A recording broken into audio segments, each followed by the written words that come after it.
আপনি কি মাথা ব্যথা হলেই পেইন কিলার খেয়ে ফেলেন? বা জ্বর, দাঁতের ব্যথা, শরীর ব্যথা সবকিছুর জন্য একটাই ভরসা?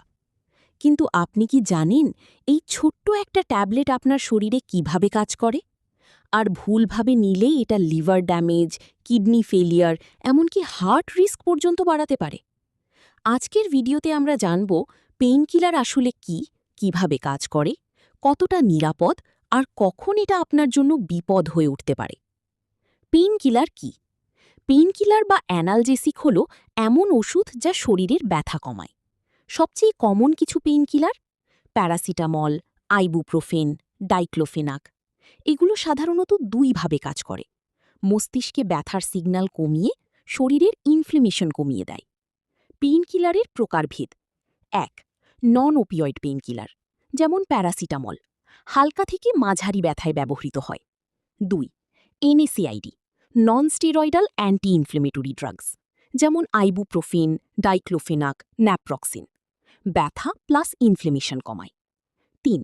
ওপিয়েড পেইনকিলার, যেমন মরফিন, কোডিন, ট্রামাডল, খুব তীব্র ব্যথায় ব্যবহৃত, যেমন সার্জারি, তবে ডাক্তারের প্রেসক্রিপশন ছাড়া ব্যবহার নয়। এবার জেনে নিই এগুলোর সাইড ইফেক্ট। প্যারাসিটামল বেশি খেলে লিভার ড্যামেজ হতে পারে।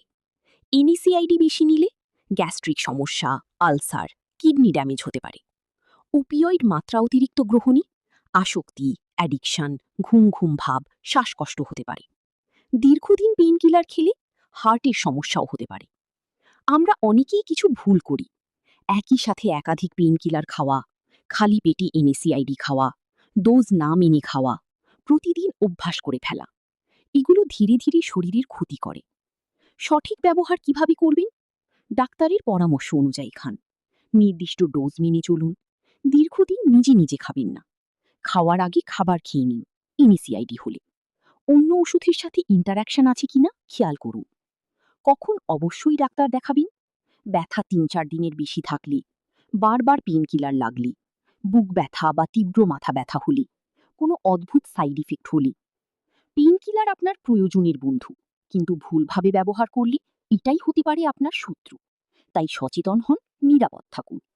ভিডিওটা ভালো লাগলে লাইক, শেয়ার করুন, কমেন্টে আপনার মতামত জানান। আর এমন গুরুত্বপূর্ণ সব ভিডিও পেতে ফার্মা ব্লিঙ্ককে সাবস্ক্রাইব করুন। ধন্যবাদ। ধন্যবাদ।